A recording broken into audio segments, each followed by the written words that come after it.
Nanlumo si Jelly Manaloto sa harap ng mesa ng nurse. Kumuyom ang kanyang mga kamao at pakiramdam niya'y nawalan siya ng hangin. Pasensya na po, Miss Manaloto. Mahinahong sabi ng nurse, ngunit sa pandinig ni Jelly ay parang kidlat ang bawat salita. Pero napakataas talaga ng halaga ng mga gamot ni Lola Gunding. Bukod pa po sa operasyon, kung kakayanin pa. 5 digit. Isang numero na parang pader na naghihiwalay sa kanya at sa buhay ng nag-iisa niyang pamilya. 1,000,000 piso. Saan niya hahagilapin ang ganoong kalaking pera? Kakagraduate lang niya ng high school. Ang pinakamataas niyang kinita ay mula sa pagtitinda ng banana Q sa palengke. Sapat lang para sa pang-araw-araw nilang gastusin, hindi para sa ganito. Naramdaman niya ang unti-unting pag-init ng kanyang mga mata. Kinagat niya ang labi para pigilin ang pagluha. Hindi siya pwedeng sumuko. Tiningnan niya ang Lola Gunding niya sa silid. Mahimbing na natutulog, payat na payat. Ang balat ay parang papel na. Ang matanda, ang nag-iisang nagpalaki sa kanya matapos mamatay ang mga magulang niya. Ang nagturo sa kanya ng pagmamahal, ng tiyaga, ng pananampalataya. Hindi niya kayang makita itong mawala. Sige po, nurse. Pilit niyang ngiti. Kahit nanginginig ang kanyang tinig. Hahanap po ako ng paraan. Hindi po ako susuko. Lumabas siya ng ospital. Pakiramdam ay lumulutang ang mga paa. Ang bawat salubong na hangin sa mukha niya ay parang hampas ng katotohanan. Kailangan niyang kumilos. Agad-agad. Nasa bulsa niya ang pira-pirasong papel na pinunit niya mula sa bulletin board ng simbahan kanina. Isang urgent hiring, Yaya household staff, na ano siya. May contact number, wala siyang ibang pagpipilian. Kahit ano, gagawin niya para kay Lola Gunding. Kinabukasan, suot ang pinakamaganda niyang damit, isang simpleng puting blouse at lumang maong, at dala ang isang maliit na bag. Naglakas loob si Jelly na sumakay ng jeep patungong Makati. Ang gabi niya ay puno ng pagdarasal, pag-asa at takot. Habang papalapit ang jeep sa address, lalong bumibilis ang tibok ng puso ni Jelly. Bumaba siya sa harap ng isang mataas na pader na may mga matutulis na kawayan sa ibabaw, na para bang nagbabantay sa isang kuta. Ito ba ang mansyon na nakasulat sa address? Parang bahagi ng pelikula. Sobrang laki, sobrang yaman. Malayo sa probinsya niyang payapa, malayo sa simpleng bahay kubo nila ni Lola Gunding. Nag-alinlangan si Jelly sa gate. Pinindot niya ang doorbell. Isang malaking boses mula sa intercom ang sumagot. Para po sa Yaya position. Nauutal niyang sabi. Bumukas ang gate. Nagpakita ang isang mahabang driveway na pinapaligiran ng mga naglalakihang halaman at mga mamahaling sasakyan. Naglakad si Jelly. Pakiramdam ay lumiliit siya sa bawat hakbang. Sumalubong sa kanya ang isang kasambahay. Inakay siya papasok sa isang maluwag na sala na punong-puno ng mga mamahaling wables, mga painting at mga chandelier na kumikinang. Parang museum, hindi bahay. Hindi nagtagal. Isang maganda at matikas na babae ang bumaba mula sa hagdan. Suot ang isang eleganteng dress. Nakatayo ito ng tuwid. Ang mga mata ay matalim at ang ngiti ay parang pilit. Ikaw ba si Jelly Manaloto? Tanong nito. Ang tinig ay walang bakas ng init. Ako si Veronica Zaragoza, ang fiancé ni Adrian. Tumango si Jelly. Pakiramdam ay pinagpapawisan ang mga palad. Opo, ma'am. Mabuti, sabi ni Veronica. Sinusuri si Jelly mula ulo hanggang paa, na parang tinitimbang ang kanyang halaga. Alam mo bang napakaraming aplikante para sa posisyon na ito? Karamihan, mas may karanasan at mas presentable. Parang may tinik na tumusok sa puso ni Jelly. Presentable? Dahil ba sa suot niya? Dahil ba sa hitsura niya? Opo ma'am, sagot ni Jelly. Pinilit pa ring ngumiti. Pero handa po akong matuto at magtrabaho ng mabuti. Tumaas ang isang kilay ni Veronica. Talaga? At ano naman ang maibibigay mo sa isang bahay na tulad nito sa isang bata na tulad ni Sam na hindi kayang ibigay ng mga mas mayaman at mas may pinag-aralan. Napakunot ang noo ni Jelly. Napakasakit ng mga salita nito, pero pilit siyang kumalma. Ito ang pag-asa ni Lola Gunding. Ma'am, wala po akong kayamanan o mataas na pinag-aralan. Direkta niyang sagot, kahit nanginginig ang boses. Pero meron po akong puso. At alam ko po kung paano magmahal at mag-alaga. Naniniwala po ako na iyon ang kailangan ni Sam.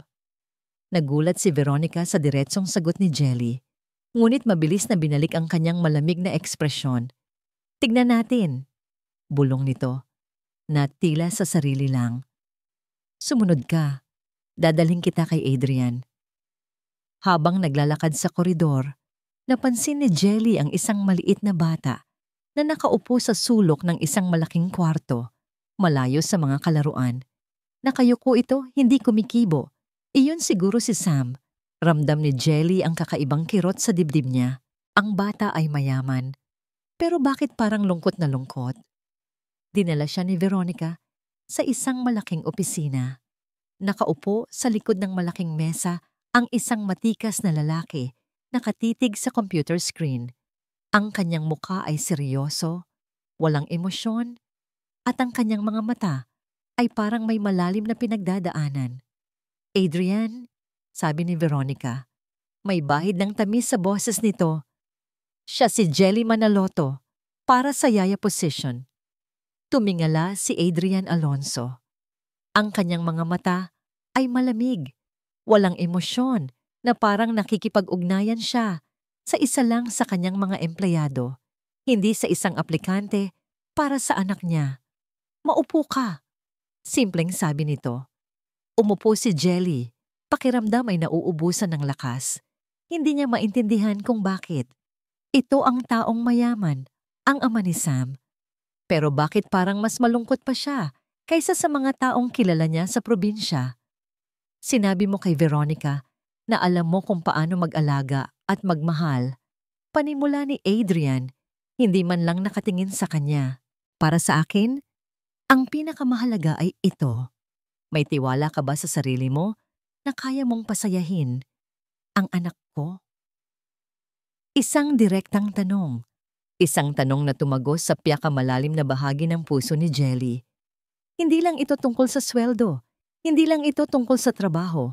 Ito ay tungkol sa isang bata na malungkot. Tiningnan ni Jelly si Adrian. Pagkatapos ay naaalala niya ang mukha ni Sam at ang mukha ni Lola Gunding. Opo, sir. Mariin niyang sagot. Sa pagkakataong ito ay hindi nanginginig ang kanyang boses. Kaya ko. Maniniwala po ako na kaya ko siyang pasayahin. Nagtataka si Adrian. Sa kauna-unahang pagkakataon, umangat ang tingin nito at tumitig kay Jelly. May bahid ng pagdududa sa kanyang mga mata. Ngunit meron ding kakaibang spark, isang pahiwatig ng pag-asa na hindi niya alam na naroroon. Kailan ka pwedeng magsimula? Tanong nito. Napangiti si Jelly, isang bahagi ng pader na bumagsak. Kahit kailan po, sir. Ngayon din po kung gusto nyo. May mabuti, sabi ni Adrian. Binalik ang tingin sa computer. Veronica, ayusin mo ang lahat ng papeles. Lumabas si Jelly sa opisina. Pakiramdam ay magaan ang kanyang loob. Nakakuha siya ng trabaho. May pag-asa si Lola Gunding. Pero habang papunta sa kanyang kwarto para sa mga kasambahay, narinig niya ang boses ni Veronica mula sa living area na tila kausap ang isang tao sa telepono. Oo, nakuha na. Ang isang probinsyana na hindi marunong magsalita ng Tagalog ng matino. Tignan natin kung gaano katagal mananatili ang mahirap na yan sa bahay na ito. Sigurado akong mapapagod din iyan at tatakbo pabalik sa lugar niya. Para siyang nabuhusan ng malamig na tubig. Ang nangangiti sa labi ni Jelly ay nawala. Alam niya, hindi magiging madali. Ito ay simula pa lang ng isang mahabang laban. Nagsimula ang bagong buhay ni Jelly sa mansyon ni Adrian Alonso na puno ng pag-asa. Ngunit may kasama ring pangamba. Araw-araw, sinikap niyang maging ang pinakamabuting yaya para kay Sam. Ngunit ang pinakamalaking hamon ay hindi ang paglilinis ng bahay o paghahanda ng pagkain. Ito ay ang paglapit sa pusong nakakulong ni Sam. Tahimik si Sam. Lagi siyang nasa sulok, nakayuko, nagdodrawing ng kung ano-ano sa kanyang notebook. Minsan, nakikita siyang nakatitig sa bintana, malayo ang tingin, na parang naghihintay ng kung ano. Walang kalaro, walang kausap. Kahit ang sariling ama ay tila hindi makalapit. Sa mga unang araw, kahit anong gawin ni Jelly, hindi siya kinakausap ni Sam. Nagbabasa siya ng mga kwento, kinakanta ang mga paboritong awitin ng mga bata, o nagdodrawing ng mga makukulay na larawan para sa kanya. Ngunit tanging pagtatago lang ni Sam, sa likod ng malaking sofa ang tugon, subalit hindi sumuko si Jelly. Naalala niya ang lola gunding niya, kung paano ito nagtiyaga sa kanya noong bata pa siya. Kailangan lang ng tiyaga at pagmamahal. Isang hapon, nakita ni Jelly si Sam na may hawak na lumang laruan, isang robot na halatang luma na at may mga gasgas. Gustong-gusto niyang ayusin. "Gusto mong ayusin natin yan, Sam?" Malumanay na tanong ni Jelly. Nakaupo sa sahig, malayo sa bata, para hindi ito matakot. "May kape akong glue sa probinsya. Magaling yun sa pag-ayos ng mga sirang laruan." Nagulat si Sam. Ito ang unang beses na nakita ni Jelly na nag-angat ng tingin ng bata at tumingin sa kanya. Mga mata niyang malungkot at puno ng takot. Gusto." Mahina nitong bulong. Halos hindi marinig. Ito ang unang salita ni Sam. Napangiti si Jelly. Ito ang simula. Mula noon, unti-unting lumambot ang puso ni Sam. Araw-araw, gumagawa si Jelly ng paraan para makasama ang bata. Nagbasa sila ng mga libro, nagkulay ng mga coloring book, naglaro ng taguan sa hardin. Isang araw, habang nagtuturo si Jelly kay Sam ng isang kanta tungkol sa mga ibon, nagsimulang tumawa si Sam. Isang tunog na matagal nang hindi narinig sa mansyon na yon. Isang tunog na musika sa tenga ni Jelly. Ang tawag ni Sam? Mama Jelly. Naramdaman ni Jelly ang init sa kanyang dibdib. Isang init na hindi kayang bilhin ng salapi. Ito ang gantimpala niya. Naramdaman din ni Adrian ang pagbabago sa anak. Mula sa opisina niya, minsan ay maririnig niya ang mga tawa ni Sam o ang malumanay na boses ni Jelly na nagbabasa. Napapangiti siya nang hindi niya namamalayan. Sa kauna-unahang pagkakataon, pakiramdam niya, may pag-asa pa para sa kanyang anak. May pag-asa pa para sa kanila. Subalit, hindi lahat ay masaya sa pagbabagong ito. Isang umaga, habang nag-aalmusal si Sam at Jelly, bumaba si Veronica na may matalim na tingin. Napakasarap ng buhay ng iba rito. Mapanghusga nitong sabi, nakatingin kay Jelly. Pakain-kain lang, tapos ang sweldo ay napakalaki na. Ang iba, pinaghihirapan ng bawat sentimo. "Ma'am, nasa oras po kami ng break," sagot ni Jelly, pilit na kalmado. "Break? Sa bahay na ito, walang break. Trabaho ka ng trabaho." Tumawa si Veronica. Parang may nakakatawa. "Dapat mong tandaan ang iyong lugar, Manaloto. Isa ka lang yaya. Huwag kang umasta na parang isa ka sa amin." Kinagat ni Jelly ang kanyang labi. Alam niya ang totoo. Alam niya ang kanyang lugar. Ngunit ang mga salita ni Veronica ay masakit pa rin. "Tita Veronica, masarap po ang niluto ni Mama Jelly," sabi ni Sam na may ngiti. Lalong kumunot ang noo ni Veronica. "Anong Mama Jelly? Ako ang magiging ina mo, Sam. Hindi ang babaeng yan. Huwag kang magpapaniwala sa kanya. Wala siyang alam." Napahawak si Sam sa kamay ni Jelly. Ang ngiti sa kanyang labi ay unti-unting nawala. "Veronica, tama na." Narinig ni Jelly ang boses ni Adrian. Nakalalabas lang mula sa kanyang opisina. "Hayaan mo si Sam at Jelly." Tiningnan ni Adrian si Veronica na may matalim na tingin. Pagkatapos ay tumingin kay Jelly na parang humihingi ng paumanhin. Ngunit mabilis din itong nawala. Nagpatuloy ang pagpapahirap ni Veronica kay Jelly. Minsan, nagpapanggap itong may kinuha si Jelly sa kanyang kwarto. Minsan, sinasadyang sirain ang mga gamit at ipapasa ang sisi kay Jelly. Ngunit ang pinakamasakit ay ang mga salita nito na paulit-ulit na nagsasabi na si Jelly ay isang gold digger at walang pinag-aralan.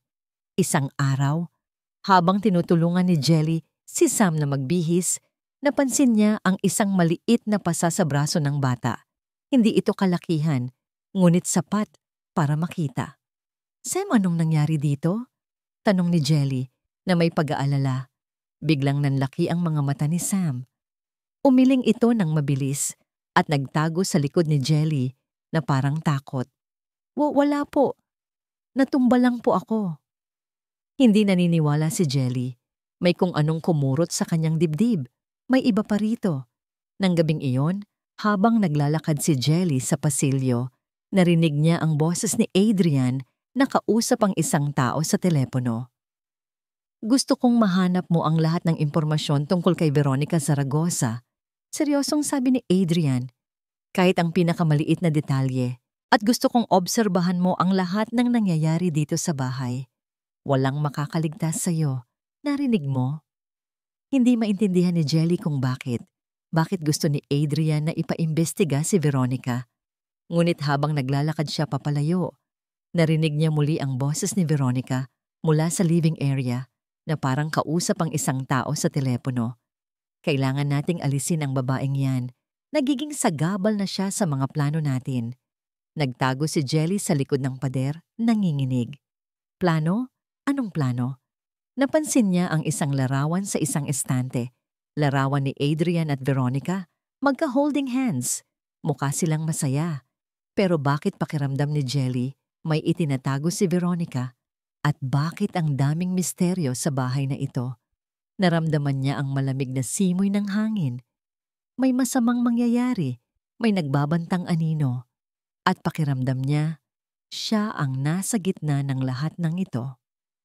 Lumipas ang mga araw at lalong naging matibay ang buklod sa pagitan ni Jelly at Sam. Ang dating tahimik na bata ay ngayon ay puno na ng buhay, nagtatanong, nagkukwento at tumatawa. Sa bawat ngiti ni Sam, ramdam ni Jelly ang tunay na kagalakan. Isang pakiramdam na mas matimbang pa sa lahat ng pagsubok na kanyang pinagdadaanan. Mama Jelly, tingnan mo po. Masiglang sabi ni Sam isang hapon, hawak ang isang coloring book. Kulay asul ang bahay, kulay dilaw ang araw, at may 3 tao na magka-holding hands. Tayo po ito. Tayo, si Papa Adrian, at ikaw. Nakangiti si Jelly. Ang batang ito, si Sam, ang dahilan kung bakit niya kinakaya ang lahat. Subalit, ang munting sandali ng kaligayahan na yon ay mabilis na nabura. Biglang bumaba si Veronica mula sa hagdan, may hawak na tasang kape. Nakita niya ang drawing ni Sam at ang nangiti sa labi ni Jelly. Nag-iba ang timpla ng kanyang mukha, naging matalim. Anong kaguluhan ito? Tanong niya. Ang kanyang tinig ay malamig na parang yelo.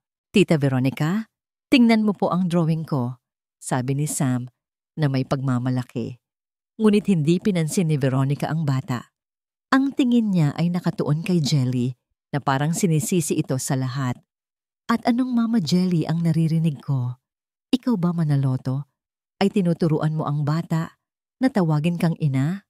Galit na tanong ni Veronica. Hindi po, ma'am. Sagot ni Jelly, kahit nanginginig ang kanyang boses. Si Sam po ang... Hindi na siya pinatapos ni Veronica. Biglang hinablot ni Veronica ang tasang kape sa mesa at ibinuhos ito sa drawing ni Sam. Huwag kang umasta na parang may karapatan ka sa bahay na ito. Isa ka lang, yaya. Ang layo ng agwat mo sa amin. Walang-wala ka. Napatayo si Sam, nanlaki ang mga mata. Tita Veronica. Nagalit si Jelly. Hindi sa kanya, kundi sa pagtrato ni Veronica kay Sam. Ma'am, huwag po kayong ganyan kay Sam. Isa lang po siyang bata.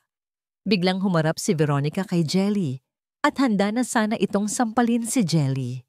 Ngunit bago pa niya magawa, narinig nila ang boses ni Adrian mula sa likuran. "Veronica!" Sigaw ni Adrian. Ang kanyang mukha ay seryoso. "Ano ang nangyayari rito?" "Adrian, ang babaeng ito," reklamo ni Veronica. Biglang nag-iba ang boses, naging parang biktima. Tinuturuan niya si Sam ng masasamang bagay at ang yabang-yabang niya. Gusto niya yatang palitan ang posisyon ko. Tiningnan ni Adrian si Jelly. Ramdam ni Jelly ang pagkadismaya ni Adrian. Ang pagkadismaya niya sa gulo.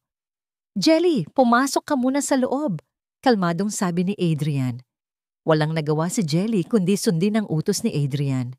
Bago siya pumasok, nakita niya ang malungkot na mukha ni Sam at ang matalim na tingin ni Veronica. Sa gabi, habang nagpapahinga, naiiyak si Jelly. Gaano pa ba katagal niya kayang tiisin ang pagpapahirap ni Veronica? Gaano pa ba katagal niya kayang magpanggap na matibay? Pero naalala niya si Lola Gunding. Kailangan niya ng pera.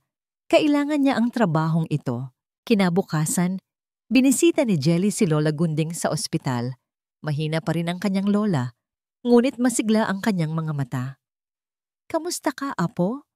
tanong ni Lola Gunding, hinawakan ang kamay ni Jelly. "May problema ba? Bakit parang may lungkot sa iyong mga mata?" Umiwas ng tingin si Jelly. Ayaw niyang mag-alala si Lola Gunding. "Wala po, Lola. Masaya po ako." Ngunit hindi kumbinsido si Lola Gunding. "Jelly, Apo, matanda na ako, pero hindi pa bulag. Alam ko kapag may bumabagabag sa'yo." Napaluha si Jelly. Ikinuwento niya ang lahat kay Lola Gunding. Ang pagiging masama ni Veronica, ang pagpapahirap nito sa kanya, at ang kanyang pangamba. Pinakinggan siya ni Lola Gunding ng tahimik. Pagkatapos, mahina nitong pinisil ang kamay ni Jelly. "Apo, pakinggan mo ako," mahina nitong sabi. "Ang mundo ng mayayaman ay iba. May mga tao doon na nakikita lang ang kapangyarihan at pera. Hindi nila nakikita ang halaga ng isang tao sa puso nito, kundi sa kung anong meron ito." Napakunot ang noo ni Jelly. "Pero Lola, mayaman din naman si Sir Adrian, pero iba po siya." "Iba siya dahil may pinagdaanan siya at mukhang may bulag na mata siya sa tunay na kulay ng kanyang fiancé," sabi ni Lola Gunding. "May kaibigan ako nung araw, Apo. Ang ganda-ganda niya, masipag, nagmahal siya ng isang mayaman. Akala niya, mapupuspos siya ng kaligayahan?" Napatingin si Jelly kay Lola Gunding. Ang kanyang lola ay bihirang magkwento ng mga bagay na ganito. "Pero hindi ganon kadali, Apo," patuloy ni Lola Gunding bumuntong hininga. "Pinahirapan siya ng pamilya ng lalaki. Hinamak. Ginawa siyang parang basura. Hanggang sa sumuko siya, broken-hearted. Namatay siya sa sakit, sa kalungkutan. Apo." Nanlaki ang mga mata ni Jelly. Ang kwento ni Lola Gunding ay parang isang babala. "Kaya ikaw, Apo, mag-ingat ka," sabi ni Lola Gunding. Ang kanyang tinig ay puno ng pag-aalala. "Huwag kang magpabulag sa kinang ng pera at huwag kang hahayaan na tapak-tapakan nila ang iyong pagkatao. May halaga ka, Jelly, higit pa sa iniisip mo." Pagkatapos, may pabulong na idinagdag si Lola Gunding. "May sikreto ako, Apo. Nasasabihin ko sa'yo kapag magaling na ako. Isang sikreto na makakatulong sa'yo." Naguguluhan si Jelly. Anong sikreto? Pagbalik ni Jelly sa mansyon, sinalubong siya ng tahimik na kapaligiran. Naroon si Veronica. Tila wala lang nangyari. "Manaloto, may nawawala akong alahas," biglang sabi ni Veronica. Ang kanyang mga mata ay nakatitig kay Jelly. "Hindi ko alam kung saan napunta. Wala naman sigurong magnanakaw dito, hindi ba?" Kinabahan si Jelly. Ramdam niya ang panggigipit ni Veronica. Nang gabing iyon, narinig ni Adrian ang boses ni Veronica. Nakausap ang isang tao sa telepono. Nagtatago si Adrian sa likod ng pader. Nagtatago mula kay Veronica. "Oo, kailangan nating bilisan ang sapsap ng mga shares," sabi ni Veronica. Ang kanyang boses ay may bahid ng panalo. Kapag nakontrol na natin ang karamihan, wala nang magagawa si Adrian. Hindi na niya ako kayang tanggalin. Nagulat si Adrian. Sapsap ng shares. Kontrolin ang kumpanya niya. Hindi na ito tungkol kay Jelly o Sam. Ito ay tungkol sa kanyang kumpanya, sa kanyang negosyo. Biglang bumilis ang tibok ng puso ni Adrian. Nakalimutan niya ang lahat, ang kanyang pagdududa, ang kanyang mga alalahanin. Naglabas siya ng cellphone. Hello, kailangan ko ng update. Lahat ng impormasyon na mayroon ka tungkol kay Veronica at sa mga taong kinakausap niya. Kailangan ko yan sa lalong madaling panahon. Ang dating malamig na Adrian ay ngayon ay puno ng galit, puno ng pag-aalala. Hindi niya hahayaan na mangyari ito. Hindi niya hahayaan na sirain ni Veronica ang lahat ng pinaghirapan niya. At habang nakatingin siya sa larawan ni Sam, napaisip siya. Si Jelly. Siya lang ang nagawang pasayahin ang anak niya. Kailangan niyang malaman ang katotohanan. Ang buong katotohanan. Nakatitig si Adrian sa security camera feed sa kanyang tablet. Ang kanyang mga mata ay parang agila. Sa screen, makikita ang kusina. Naroon si Jelly, abala sa paghahanda ng hapunan. At naroon din si Sam, nakaupo sa counter, masayang nagkukwento kay Jelly tungkol sa kanyang araw. Ang muling pagbalik ng tawa sa bahay na yon ay isang himala. Isang himala na dala ni Jelly. Ngunit ang himalang iyon ay parang laging may kasamang anino. Biglang pumasok si Veronica sa kusina. Ang kanyang mukha ay may bahid ng pagkayamot. Narinig ni Adrian ang boses ni Veronica na pinayungan ang tawanan ni Sam. Manaloto, bakit hindi mo patapos ang paglilinis ng silid kainan? Ang bagal-bagal mo. Hindi ka ba natutong magmadali sa probinsya nyo? Matalim na sabi ni Veronica. Napansin ni Adrian ang pagbabago sa ekspresyon ni Jelly. Nawala ang kanyang ng ngiti. Napalitan ng pagkapahiya. Yumuko siya at tahimik na nagsimulang magtrabaho. Naramdaman ni Adrian ang biglaang pagkirot sa kanyang dibdib. Galit, frustration. Veronica, huwag kang sumigaw. Narinig niya ang boses ni Sam na may halong takot. Huwag kang sumabat, Sam. Hindi ka kasama sa usapan ng matatanda. Sigaw ni Veronica. At sa isang iglap, nakita ni Adrian ang paglapit ni Veronica kay Sam at ang pagdaan ng kamay ni Veronica sa braso ng bata. Naging parang mabagal ang oras. Nakita ni Adrian ang pag-urong ni Sam, ang pagtakip nito sa kanyang braso, ang panlalaki ng kanyang mga mata. At pagkatapos, mabilis na lumabas si Veronica sa kusina. Tila walang nangyari. Nanlamig si Adrian. Ang kanyang mga kamao ay kumuyom. Hindi niya ito magagawa. Hindi niya hahayaan na saktan ni Veronica ang kanyang anak. Inalala niya ang mga ulat ng tamto, ang mga kwento ng pagiging manipulatibo ni Veronica, ang kanyang uhaw sa kapangyarihan. Nabulag siya ng kanyang sariling sakit, ng kanyang sariling paghahanap ng kasiguraduhan. Ngunit ngayon, malinaw na ang lahat.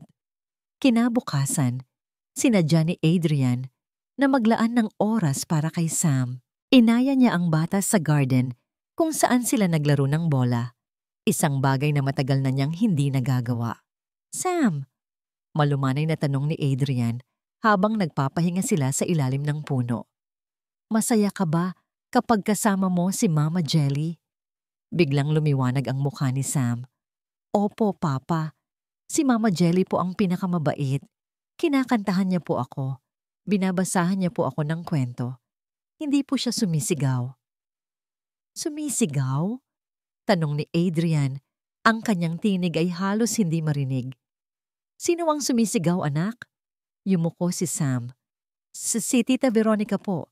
Kapag po hindi ako kumakain o kapag po naglalaro ako ng mga sirang laruan, masakit po ang boses niya. Naramdaman ni Adrian ang pagkirot sa kanyang puso. Ito ang bunga ng kanyang pagiging bulag. Ang kanyang anak ay pinahirapan at wala siyang ginawa. Niyakap ni Adrian si Sam. Pipasensya na, anak. Bulong niya. Hindi na mauulit yan. Pangako. Samantala, lumakas ang pakiramdam ni Veronica na nagdududa na si Adrian sa kanya. Naging mas madalas ang kanyang pag-atake kay Jelly. Isang araw, nag-organisa si Veronica ng isang small gathering sa bahay. Mga kaibigan niyang mayayaman at influential, lahat sila ay nakasuot ng mga mamahaling damit at nagtatawanan. "Oh, narito pala ang ating beloved yaya," sabi ni Veronica, na may mapanuyang ng ngiti habang bumaba si Jelly para mag-serve ng drinks. "Hayaan niyo siyang mag-serve. Kailangan niyang matuto na gumalaw sa mundo ng mga mayayaman, hindi ba?" Nagtawanan ang mga bisita. Naramdaman ni Jelly ang pagkapahiya. Yumuko siya, ngunit nakita niya ang matalim na tingin ni Veronica. "Hindi ba't mula ka sa probinsya, Manaloto?" Tanong ng isa sa mga bisita ni Veronica. "Paano ka nakapasok sa bahay ni Adrian? May koneksyon ka ba?" "Oh, alam mo na." Namula ang mukha ni Jelly. Ramdam niya ang galit, ang hinanakit, ngunit wala siyang magawa kundi ang magpanggap na hindi niya naririnig. Ngunit nakita ni Adrian ang lahat. Nakita niya ang pagkapahiya ni Jelly, ang mapanuyang tingin ni Veronica, at ang walang awa na pagtawa ng kanyang mga bisita. Naramdaman ni Adrian ang galit sa sarili niya dahil hinayaan niyang mangyari ito, at ang galit kay Veronica. Kinaumagahan, nakatanggap si Adrian ng tawag mula sa Tamtu. "Sir, may bago po akong nakuha," sabi ng Tamtu sa telepono. May record po si Veronica Zaragoza ng ilang kaso ng paninira ng reputasyon at pandaraya sa negosyo sa mga nakaraang kumpanya na pinasukan niya. Lahat po ay related sa pag-akyat niya sa posisyon at pagtanggal ng mga kaagaw. Hindi na nagulat si Adrian, ngunit ang sumunod na sinabi ng Tamtu ang mas nagpagalit sa kanya. "At bukod pa po riyan, sir, may mga dokumento po akong nakalap na nagpapakita ng ilegal na transaksyon sa pagitan ni Veronica at ng uncle mo, sir." Patuloy ng Tamtu. "May kaugnayan po sa pagbili ng shares ng kumpanya niyo, sir. Mukhang pinaplano nilang kontrolin ang kumpanya." Kumiyom ang kamao ni Adrian. Hindi na ito personal. Ito ay negosyo na. Pagtataksil. Narinig niya ang pagring ng doorbell. Ang Tamtu marahil. Mabilis siyang bumaba sa kanyang opisina.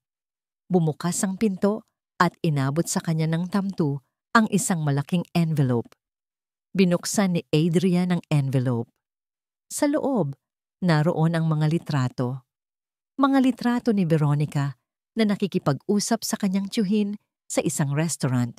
At mayroon pang litrato ni Veronica na may kausap na isang hindi kilalang lalaki sa isang madilim na eskinita. At sa likod ng isang litrato, may nakasulat, isang munting note. Ebidensya ng pagmamanipula ng stocks ng kumpanya at planong pagkuha ng kontrol. Nanlaki ang mga mata ni Adrian. Ang kanyang tiyuhin? Si Veronica? Ito ay isang malalim na pakana. Naramdaman ni Adrian ang matinding galit, ang matinding pagtataksil. Niyuyugyog ang kanyang dibdib sa tindi ng damdamin. Hindi na siya magiging bulag pa. Hindi na siya magiging mahina pa. Kailangan niyang kumilos. Agad-agad, araw iyon ng Martes. Nasa kusina si Jelly, naghahanda ng merienda para kay Sam. Masigla ang bata, nagdo-drawing ng mga bulaklak sa papel. Ito ang mga sandali na nagbibigay lakas kay Jelly. Ang mga ngiti ni Sam na nagpapalimot sa mga pasakit na idinudulot ni Veronica. Narinig ni Jelly ang pagbaba ni Veronica mula sa hagdan.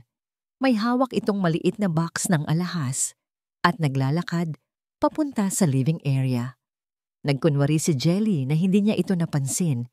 Abala sa paghihiwa ng prutas. "Nasaan na ang aking kwintas?" Narinig ni Jelly ang boses ni Veronica. Tila nagtataka. "Dito ko lang inilagay kagabi." Hindi pinansin ni Jelly. Sanay na siya sa mga drama ni Veronica. Maya-maya, naramdaman ni Jelly ang paglapit ni Veronica sa kanya. "Manaloto," malumanay na sabi ni Veronica. Ngunit may bahid ng panlalamig sa kanyang boses. "Nakita mo ba ang aking perlas na kwintas? Yung mamahaling bigay ni Adrian?" Umiling si Jelly. "Hindi po, ma'am. Hindi po ako pumapasok sa kwarto niyo. Ngunit hindi sumuko si Veronica. Bigla nitong hinablot ang bag ni Jelly na nakasabit sa upuan sa kusina. Teka po, ma'am. Protesta ni Jelly. Binuksan ni Veronica ang bag ni Jelly. At doon, sa pinakaloob na bahagi ng bag, nakita niya ang isang kumikinang na perlas na kwintas. Ang kwintas na lagi niyang nakikita sa leeg ni Veronica. Nanlaki ang mga mata ni Jelly. Hindi ito posible. Anong ibig sabihin nito, Manaloto? Tanong ni Veronica. Ang kanyang boses ay puno ng pagkagulat, ngunit may bahid ng pagnanalo. Nanakawin mo ang aking alahas? Pagkatapos ng lahat ng kabutihan ko sa iyo? Ay, hindi po. Hindi po ako nagnakaw. Nanginginig na sabi ni Jelly. Pakiramdam ay nanlamig ang buong katawan. Hindi ko po alam kung paano napunta yan dyan. Biglang lumakas ang boses ni Veronica na para bang gusto niyang marinig ng lahat sa bahay. Mga kasambahay, ang babaeng ito. Ninanakaw ang aking alahas. Dumating ang mga kasambahay. Ang kanilang mga mata ay puno ng pagtataka at pagdududa. May isa pa nga na nagbulungan. Hindi po totoo yan, sigaw ni Jelly. Umiiyak na. May naglagay po niyan dyan. Sinasadya po ako. Ngunit huli na ang lahat. Nakita niya ang isang matandang kasambahay na may hawak na maliit na box na may lamang ilang papel. Ma'am, nakita ko po ito sa basurahan sa kwarto ni Jelly. Sabi ng kasambahay, inabot kay Veronica ang box. Parang resibo po ng isang tindahan ng alahas. Nakamukha po ng kwintas na ito. Nanlumo si Jelly. Hindi siya nanakaw. Wala siyang pera para sa ganoong mamahaling kwintas. Biglang bumaba si Adrian na naakit ng sigawan. Nakita niya ang eksena. Si Veronica na may hawak na kwintas, si Jelly na umiiyak, at ang mga kasambahay na nakatingin sa kanya nang may pagdududa. Anong nangyayari rito? Tanong ni Adrian. Ang kanyang boses ay seryoso. Adrian! Umiiyak na lumapit si Veronica kay Adrian. Ang yaya mo. Nagnakaw siya ng kwintas ko. At may resibo pa. Gusto niya akong nakawan. Gusto niyang sirain ang buhay natin. Inabot ni Veronica kay Adrian ang kwintas at ang resibo. Tiningnan ni Adrian ang mga ito. Ang kanyang mga mata ay nanatiling blangko, ngunit may isang bagay na nagbabago sa loob niya.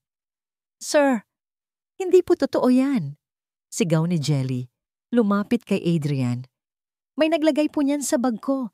Sinasadya po ako ni Ma'am Veronica. Tiningnan ni Adrian si Jelly. Sa mga mata ni Jelly, nakita niya ang takot, ang sakit at ang kawalan ng pag-asa.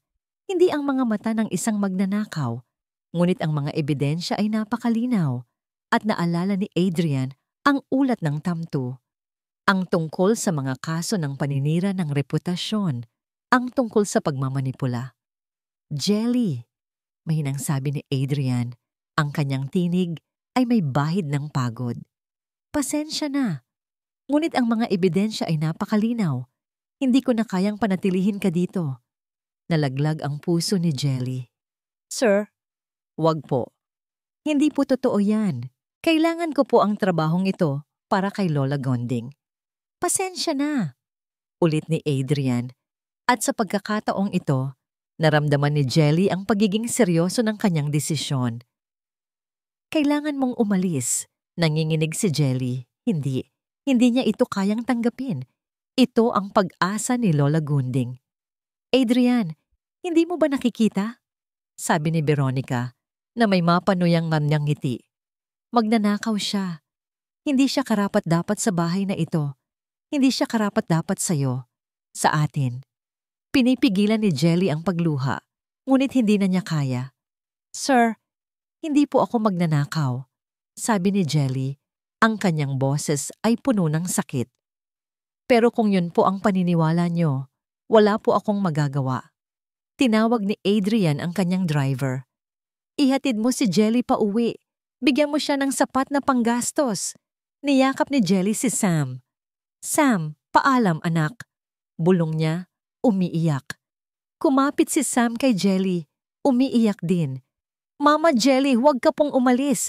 Huwag mo po akong iwan. Nakita ni Adrian ang sakit sa mga mata ni Sam. Naramdaman niya ang pagkakasala. Ngunit may mas malalim na plano si Adrian. Kailangan niya ng oras. Kailangan niya ng ebidensya.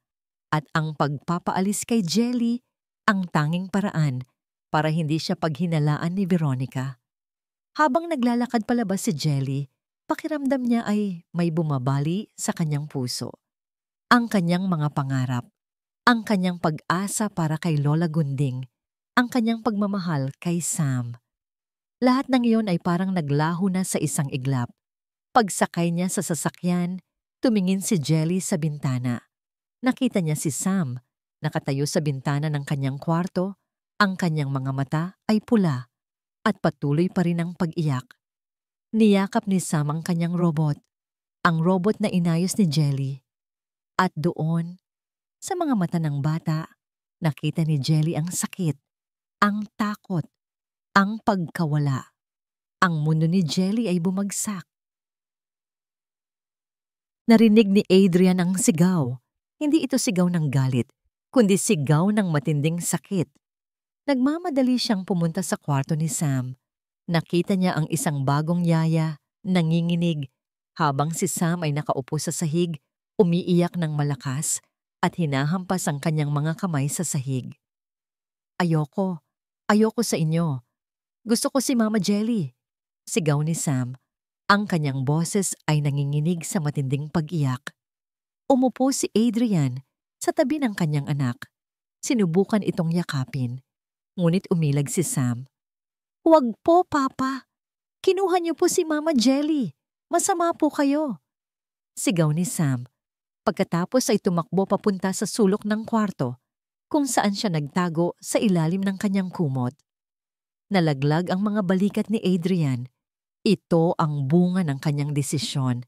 Ang kanyang anak ay bumalik sa dating estado. Mas malala pa. Walang ganang kumain si Sam. Hindi na ulit ito nagsasalita. Wala na ang mga ngiti. Wala na ang mga tawa. Ang dating masiglang Sam ay naging anino na lang ng kanyang sarili. Sa bawat araw na lumilipas, lalong lumulubog si Sam sa kalungkutan. Nakita ni Adrian ang sarili niya sa mga mata ng kanyang anak. Ang pagiging malungkot, ang pagiging mag-isa. Ito ang sakit na matagal na niyang nararamdaman, na ngayon ay nararamdaman na rin ng kanyang anak. At siya ang dahilan. Nang gabing iyon, hindi makatulog si Adrian. Narinig niya ang mahinang ungol-lungol mula sa kwarto ni Sam.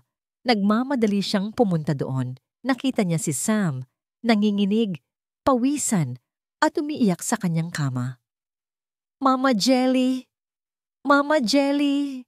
Bulong ni Sam habang nanginginig ang kanyang katawan. Hinawakan ni Adrian ang noo ng kanyang anak. Mainit. Sobrang init. Lagnat. Sam! Anak! Gisising! Sabi ni Adrian, niyugyug ang kanyang anak. Sumagot ka sa akin. Ngunit wala. Patuloy lang si Sam sa pagbulong ng pangalan ni Jelly hanggang sa nagkaroon ito ng kumbulsyon. Nanlaki ang mga mata ni Adrian. Takot. Pagsisisi. Lahat ng yun ay humalo sa kanyang dibdib. Kailangan niya si Jelly. Habang hinihintay niya ang doktor na dumating, nakatanggap si Adrian ng tawag mula sa Tamto. Sir, may bago po akong nakuha. Seryosong sabi ng Tamto. Isang video recording po ng mga kamera sa likod ng bahay. Makikita po dyan si Miss Veronica. Paulit-ulit na sinasaktan si Sam kapag wala ka po, sir. May audio rin po. Maririnig po ang pag-iyak ni Sam at ang mga salita ni Miss Veronica na nagbabanta. Nanginginig ang mga kamay ni Adrian. Iyon pala ang pasa sa braso ni Sam. Yun pala ang dahilan kung bakit takot si Sam kay Veronica. At sir, ito po ang mga dokumento na nagpapatunay sa illegal na transaksyon sa pagitan ni Miss Veronica at ng uncle mo, patuloy ng Damto. May kaugnayan po sa paglipat ng shares ng kumpanya mo. Plano po nilang i-take over ang kumpanya, sir. Galit. Pagkasuklam. Hindi na ito simpleng pagtataksil lang. Ito ay pagtataksil na may kasamang pananakit sa kanyang anak. Matapos mabigyan ng lunas ang lagnat ni Sam at matiyak na ligtas na ito, lumabas si Adrian sa kanyang kwarto. Nakita niya si Veronica, nakaupo sa sala, nagbabasa ng magazine, tila walang alam sa nangyayari. Lumapit si Adrian kay Veronica. Ang kanyang mukha ay seryoso.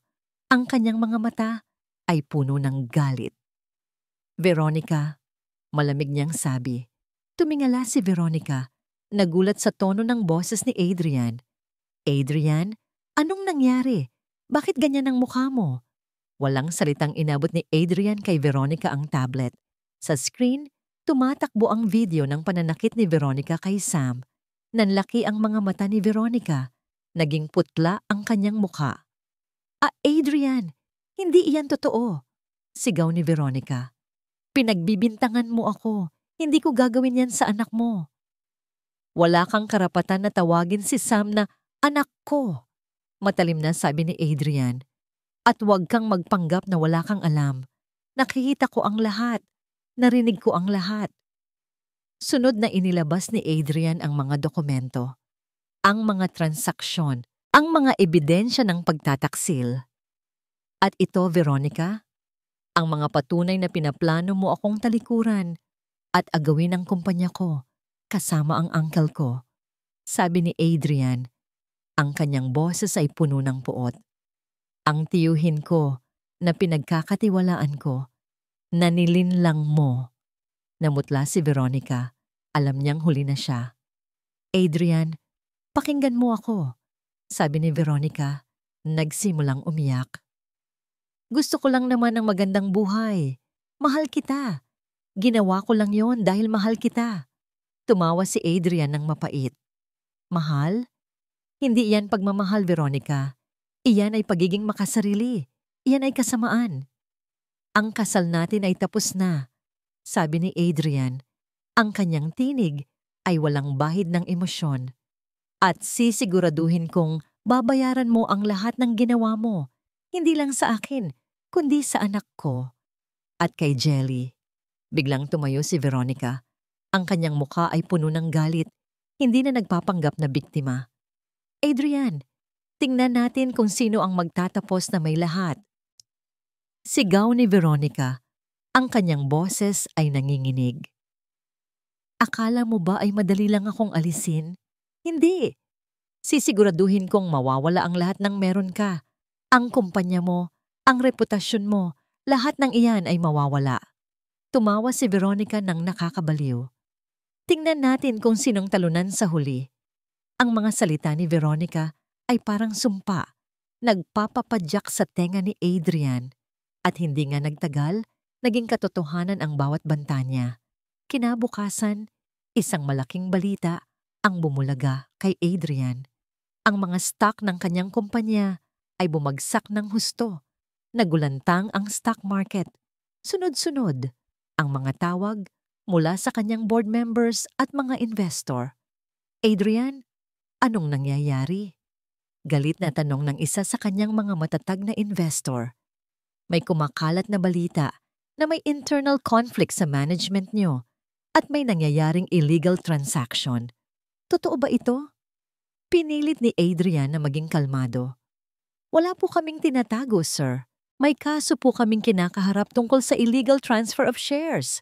Pero sisiguraduhin kong maayos ang lahat. Ngunit huli na ang lahat.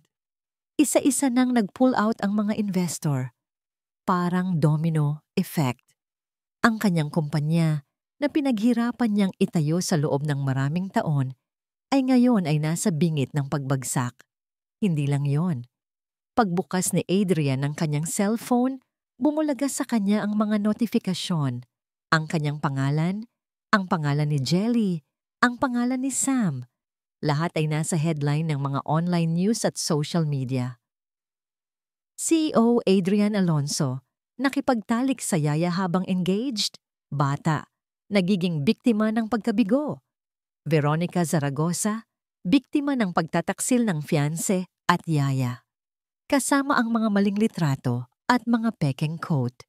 Ang kanyang reputasyon, ang reputasyon ni Jelly, ay sinira sa isang iglap. Puno ng galit si Adrian. Ito ang ganti ni Veronica. Isang ganti na sumira sa lahat ng kanyang pinaghirapan. Tumawag si Adrian sa kanyang tiyuhin. Ang tiyuhin na nagpalaki sa kanya matapos niyang mawala ang kanyang mga magulang. "Uncle, bakit mo ginawa ito?" Tanong ni Adrian.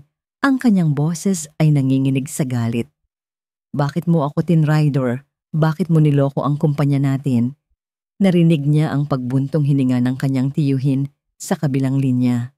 "Adrian, patawarin mo ako, pamangkin." Napaikot ako ni Veronica. Nangako siya ng malaking kita. Hindi ko alam na ganoon kasama ang kanyang plano. "Hindi mo alam?" Tumawa si Adrian ng mapait. "Sa tingin mo, ay maniniwala ako sa iyo, Uncle? Kung hindi ka kasama sa plano, bakit mo ako sinasaksak sa likod?" "Patawarin mo ako, Adrian," umiiyak na sabi ng kanyang tiyuhin. "Hindi ko na alam ang aking gagawin. Ngayon, pati ako ay nadawit sa gulo na ito. Sinisira ni Veronica ang buhay nating lahat." Ibinaba ni Adrian ang telepono. Pakiramdam niya ay nag-iisa siya sa mundong ito. Ang kanyang pamilya ay nagtataksil sa kanya. Ang kanyang negosyo ay bumabagsak. At ang kanyang anak ay naghihirap. Umupo si Adrian sa kanyang opisina, nakatitig sa mga kumakalat na balita.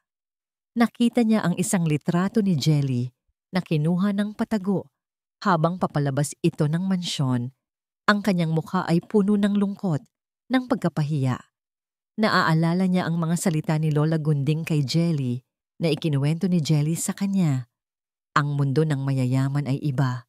May mga tao doon na nakikita lang ang kapangyarihan at pera. Hindi nila nakikita ang halaga ng isang tao sa puso nito, kundi sa kung anong meron ito. Tiningnan ni Adrian ang mga mata ni Sam. Ang kanyang anak na ngayon ay tahimik lang at laging nakatitig sa bintana na parang naghihintay. Naramdaman ni Adrian ang sakit. Ang sakit na hindi niya nararamdaman sa matagal na panahon. Ang sakit ng pagsisisi. Nabulag siya ng kanyang sariling kalungkutan. Nabulag siya ng kanyang sariling kasiguraduhan. Nabulag siya ng kanyang sariling takot. At dahil sa pagiging bulag niya, nasaktan niya ang dalawang pinakamahalagang tao sa buhay niya, si Sam at si Jelly. Tumayo si Adrian. Hindi siya susuko. Hindi niya hahayaan na mawala ang lahat ng kanyang pinaghirapan. At higit sa lahat, hindi niya hahayaan na mawala si Jelly. Kailangan niyang hanapin si Jelly. Kailangan niyang sabihin sa kanya ang lahat ng katotohanan. Kailangan niyang humingi ng tawad. At kailangan niyang ipagtanggol ang kanyang anak, ang kanyang kumpanya, at ang kanyang sarili mula kay Veronica. Kinuha ni Adrian ang kanyang cellphone. Dinial niya ang numero ng kanyang personal assistant, si Mang Ben. "Mang Ben," seryosong sabi ni Adrian, "kailangan ko ang lahat ng impormasyon tungkol kay Jelly Manaloto. Ang kanyang address, ang kanyang pamilya, lahat ng detalye." May narinig siyang pagbuntong hininga mula sa kabilang linya. "Sir, sa tingin ko po ay mahihirapan tayo," malungkot na sabi ni Mang Ben. "May balita po akong narinig na pinagbawalan daw po ni Miss Veronica ang mga ahensya na magbigay ng trabaho kay Miss Jelly dito sa Manila. Sinisiguro raw po niya na walang kumpanya ang kukuha sa kanya." Nanlaki ang mga mata ni Adrian. Hindi lang siya sinisira ni Veronica, sinisira niya rin ang buhay ni Jelly. Kumuyom ang kamao ni Adrian. Hindi na ito laro. Ito ay isang digmaan at hindi niya hahayaan na matalo. Ang bawat araw sa probinsya ay parang walang katapusan. Nandoon si Jelly sa kanilang simpleng bahay kubo, ngunit ang kanyang isip ay patuloy na naglalakbay sa Manila, sa mansyon ni Adrian. Kay Sam, ang sakit ng pagkawala ay mas matindi pa kaysa sa sakit ng gutom. Sinubukan ni Jelly na humanap ng trabaho. Nag-apply siya sa ilang coffee shop at kainan sa bayan. Ngunit lahat ay tumanggi sa kanya. Mayroon daw silang narinig. May kumakalat daw na balita. "Miss Manaloto, pasensya na po," sabi ng may-ari ng isang karinderya.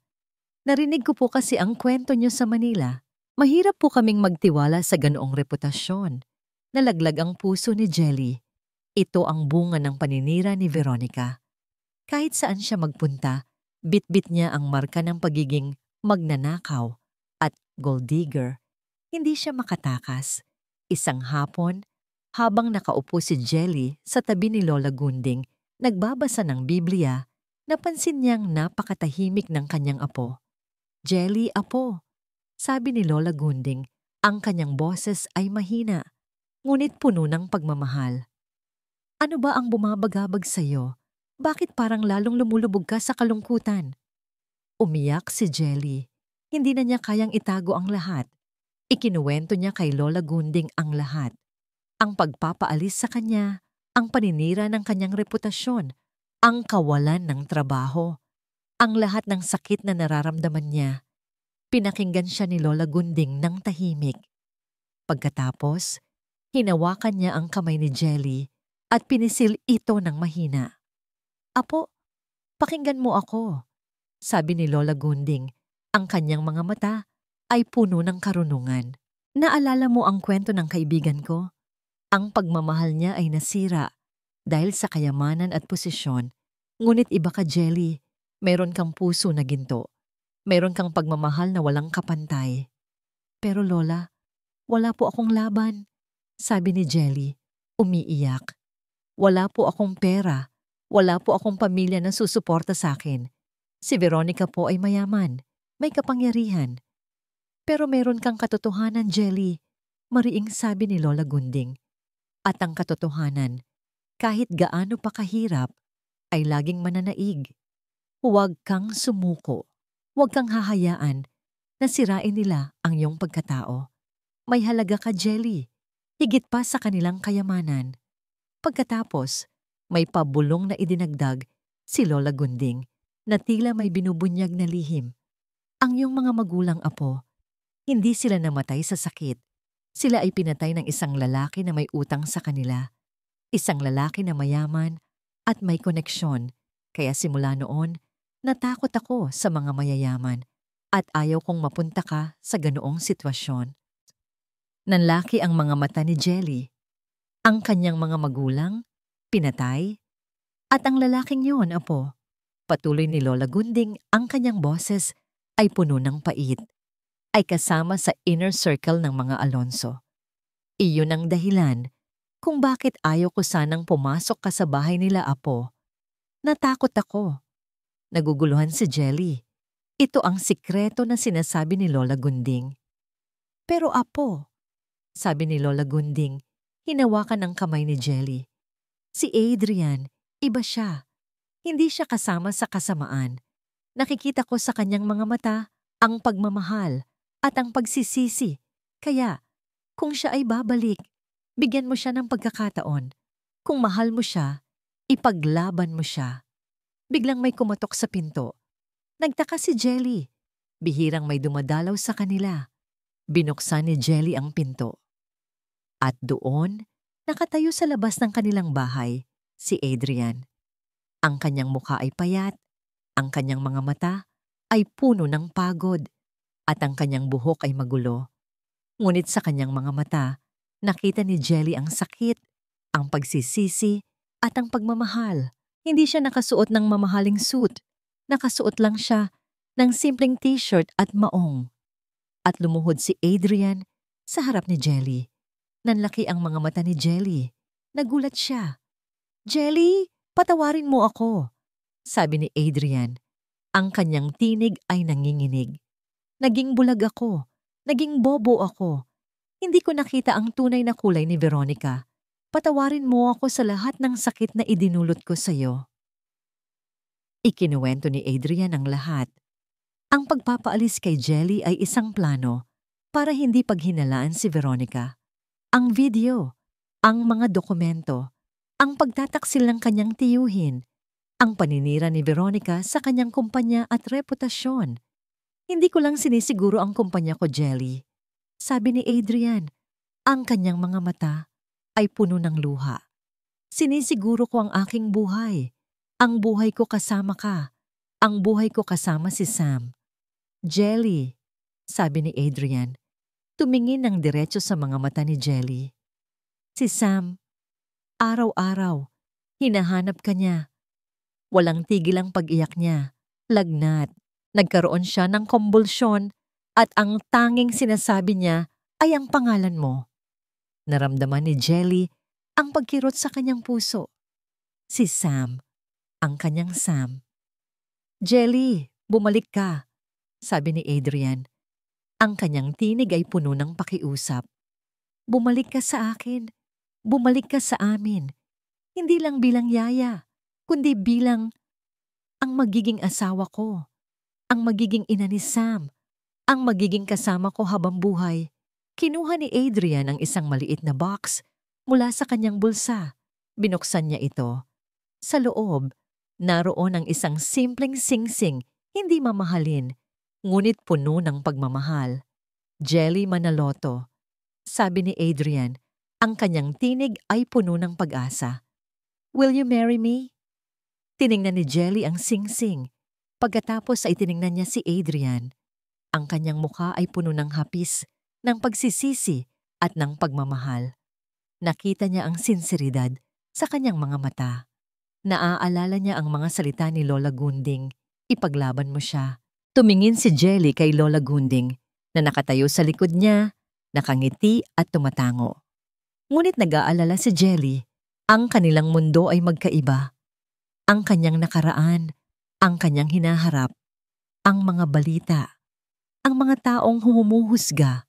Hindi ito magiging madali. Inabot ni Jelly ang kanyang kamay, hinawakan ang mukha ni Adrian. Naramdaman niya ang mga luha sa kanyang mga pisngi. Adrian, mahina niyang sabi, sigurado ka ba? Ang mundo natin ay napakalayo. Napakaraming pagsubok ang haharapin natin. Kakayanin ba natin? Nakatitig si Adrian kay Jelly. Ang kanyang puso ay parang gustong tumalon sa kanyang dibdib. Ang tanong niya, ang kanyang pagdududa, alam niyang mahirap ang daan na tatahakin nila, ngunit handa siyang lumaban. Para kay Jelly, para kay Sam, para sa kanila. Jelly, sabi ni Adrian, hinawakan ang kamay ni Jelly. Sigurado ako. Alam kong magkaiba tayo ng mundo. Alam kong mahirap ang haharapin natin. Pero sa piling mo, sa piling ni Sam, doon ako masaya. Doon ako nararapat. Kaya kong labanan ang lahat. Basta kasama kita. Tiningnan ni Jelly ang mga mata ni Adrian. Nakita niya ang sinseridad. Nakita niya ang pagmamahal. Nakikita niya ang pag-asa. Opo, Adrian, mahina niyang sabi. At sa wakas, ngumiti siya. Sasama ako sa'yo. Lalabanan natin ang lahat. Niyakap ni Adrian si Jelly nang mahigpit. Naramdaman niya ang init ng kanyang katawan. Sa wakas, pagkatapos ng lahat ng sakit at kalungkutan, may pag-asa pa. Kinabukasan, bumalik si Adrian sa Manila kasama si Jelly at Lola Gunding. Dinala niya si Lola Gunding sa isang mas pribadong ospital kung saan mas maaalagaan siya ng mabuti. Ngunit ang paglaban para sa kanilang kinabukasan ay nagsisimula pa lang. Tinawagan ni Adrian ang lahat ng kanyang koneksyon, ang kanyang mga abogado, ang kanyang mga tapat na kasamahan sa kumpanya. Inilabas niya ang lahat ng ebidensya laban kay Veronica at sa kanyang tiyuhin, ang mga video, ang mga dokumento, ang mga testimonya ng mga kasambahay na pinilit ni Veronica na magsinungaling. Nag-organisa si Adrian ng isang press conference. Sa harap ng media, nagpakita siya ng tapang. Magandang umaga po sa inyong lahat, panimula ni Adrian. Ang kanyang boses ay malakas at malinaw. Marami po sa inyo ang nakarinig ng mga maling balita at akusasyon laban sa akin, sa aking kumpanya, at sa isang taong mahalaga sa akin, si Miss Jelly Manaloto. Puno ng kaba si Jelly na nakaupo sa tabi ni Adrian. Hawak niya ang kamay ni Adrian na tila nagbibigay lakas. Ipinakita ni Adrian ang lahat ng ebidensya. Ang video ni Veronica na nananakit kay Sam. Ang mga dokumento ng ilegal na transaksyon at pagtatangka na agawin ang kumpanya niya. Ang lahat ng kasinungalingan ni Veronica ay inilabas sa publiko. Si Miss Veronica Zaragoza po ay hindi lamang nagtangkang agawin ang aking kumpanya, sabi ni Adrian. Sinaktan niya po ang aking anak, si Sam, at sinira niya po ang reputasyon ng isang inosenteng tao, si Miss Jelly Manaloto. Biglang tumayo si Veronica mula sa likod ng mga media kasama ang kanyang mga abogado. "Sinungaling ka, Adrian!" Sigaw ni Veronica. "Gumagawa ka lang ng kwento para pagtakpan ang iyong kalaswaan. Ikaw ang masama. Ikaw ang may kasalanan." Ngunit handa na si Adrian. "Veronica, ang iyong mga salita ay walang bisa." Malamig na sabi ni Adrian. "Mayroon akong sapat na ebidensya upang patunayan ang iyong kasalanan at sisiguraduhin kong pagbabayaran mo ang lahat ng ginawa mo." Nagulat ang media. Naging headline ng balita. Veronica Zaragoza, ang socialite, ang fiancé ng sikat na CEO, ay ngayon ay isang akusado. Nagsimula ang legal na laban. Lumaban si Adrian ng buong puso. Ginawa niya ang lahat para ipagtanggol ang kanyang sarili, ang kanyang kumpanya, at si Jelly. Sa gitna ng lahat ng kaguluhan, naroon si Jelly, sa tabi ni Adrian. Hindi siya umalis, hindi siya sumuko. Naging lakas siya ni Adrian. Naging ilaw siya sa dilim. "Adrian," sabi ni Jelly isang gabi, habang nakaupo sila sa balkonahe, tinitignan ang mga bituin. "Salamat. Salamat sa pagtitiwala mo sa akin. Salamat sa paglaban mo para sa amin." Hinawakan ni Adrian ang kamay ni Jelly. "Ikaw ang nagturo sa akin ng tunay na kahulugan ng pamilya, Jelly. Ikaw ang nagturo sa akin ng tunay na kahulugan ng pagmamahal. Ikaw ang nagturo sa akin kung paano lumaban. Sa bawat pagsubok, lalong naging matatag ang kanilang pagmamahalan." Si Jelly ay hindi na ang dating probinsyanang madaling apihin.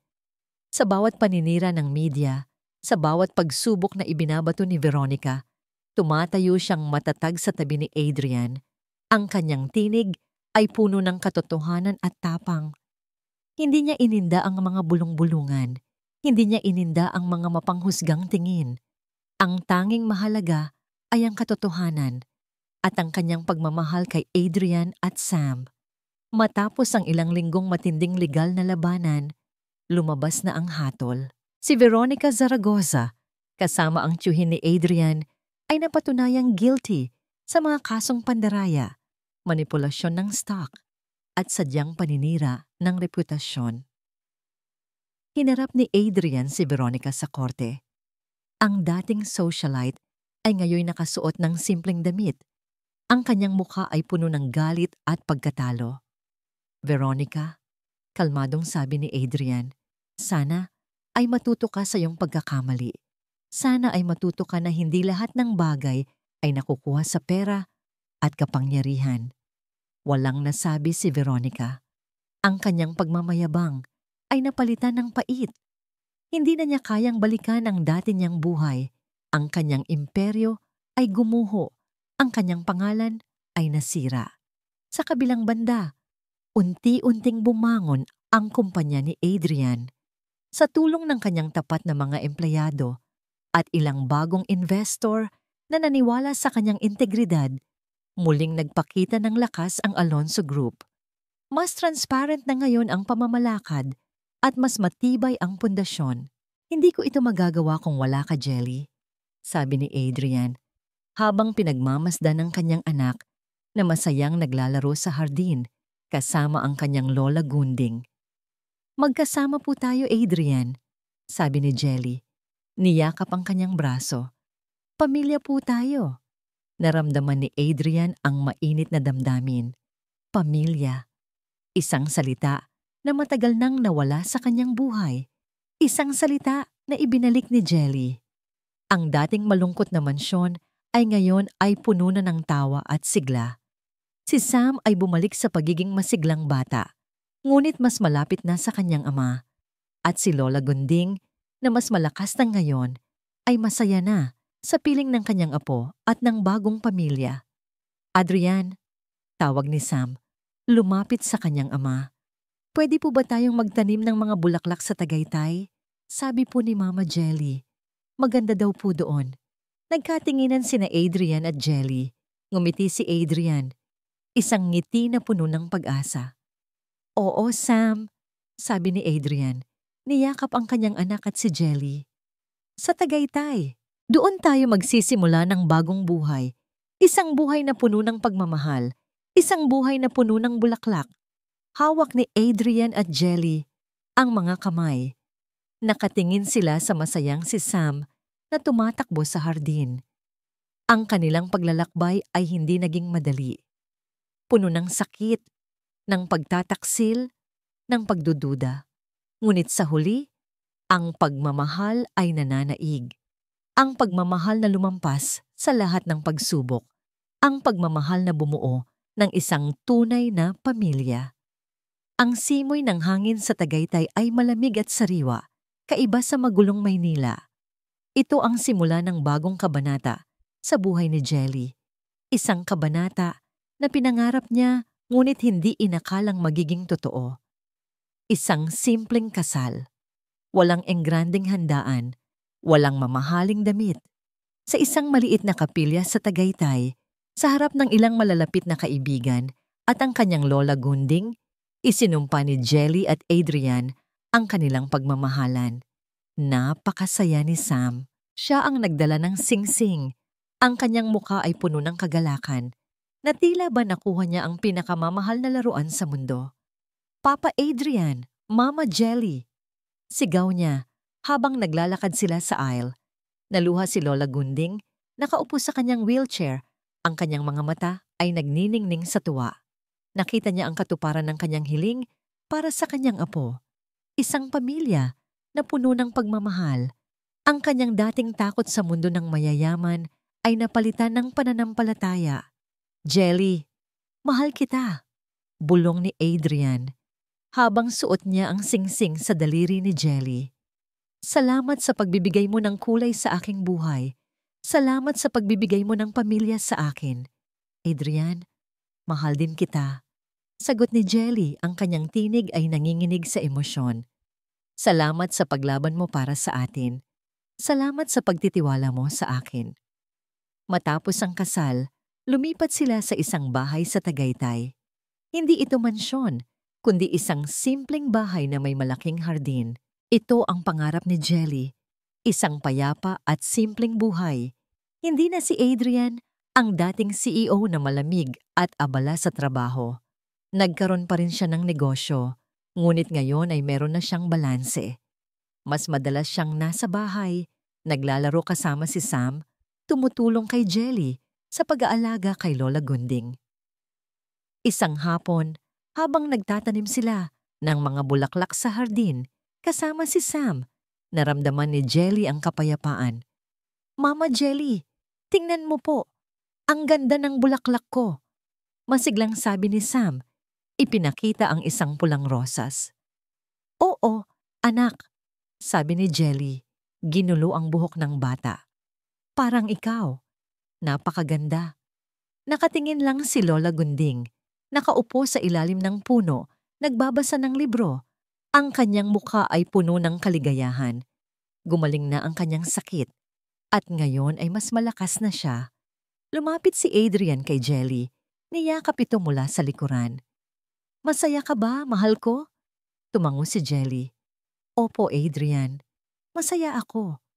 Napakasaya ko. Niyakap ni Adrian si Jelly ng mahigpit. Dito tayo, sa bahay na ito, kung saan puno ng pagmamahal. Dito tayo titira habang buhay. Tiningnan ni Jelly ang bahay, ang hardin, si Sam, at si Lola Gunding. Lahat ng ito ay regalo. Regalo mula sa Diyos. Regalo mula sa pagmamahal. Naramdaman ni Jelly ang mainit na damdamin. Napakalaki ng pasasalamat niya. Ang kanyang buhay, na puno ng sakit at pagsubok, ay ngayon ay puno na ng kaligayahan. Ngunit may isang munting sikreto pa si Jelly. Hinawakan niya ang kanyang tiyan at ngumiti. Isang ngiti na puno ng pag-asa, isang bagong buhay, isang bagong simula. Ang pamilya ay hindi tungkol sa kung gaano karaming pera. ang mayroon ka. Ito ay tungkol sa kung sino ang handang manatili, mag-alaga at magmahal sa iyo kahit na wala ka ng anumang mayroon ka.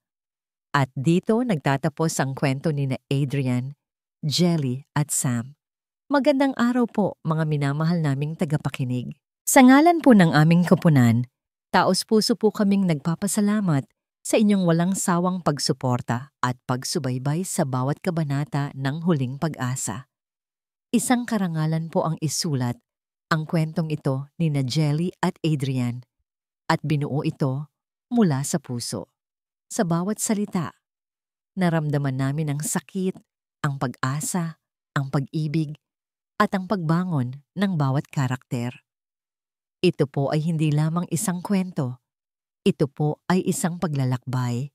Isang paglalakbay na sa bawat sulok ay may aral, may luha, at may ngiti. May mga pagkakataon po na kami mismo ay naiiyak sa bigat ng kanilang pinagdadaanan. At may mga pagkakataon din naman na kami ay napapangiti sa bawat tagumpay nila. Naway ang kwentong ito ay nagbigay inspirasyon sa inyo na ang pag-ibig ay may kapangyarihang maghilom at magbago ng buhay. Tandaan po natin, ang tunay na pag-ibig ay hindi lang tungkol sa romansa o sa yaman. Ito ay tungkol sa tiwala, sa pagpapatawad, sa pag-unawa at sa paglaban para sa mga mahal natin. Hindi ito laging madali, ngunit sa dulo, ang pag-asa at ang pagmamahal ang laging mananaig. Ang pamilya ay hindi sinusukat sa yaman, kundi sa pagmamahal, pag-aaruga, at pagkakaisa. Maraming salamat po muli sa pagiging bahagi ng aming paglalakbay. Kami po ay sabik na malaman ang inyong mga damdamin at saloobin tungkol sa kwentong ito. Huwag po kayong mag-atubiling ibahagi ang inyong mga komento sa ibaba. Hanggang sa muli. At pagpalain po tayong lahat ng pag-ibig na walang hanggan.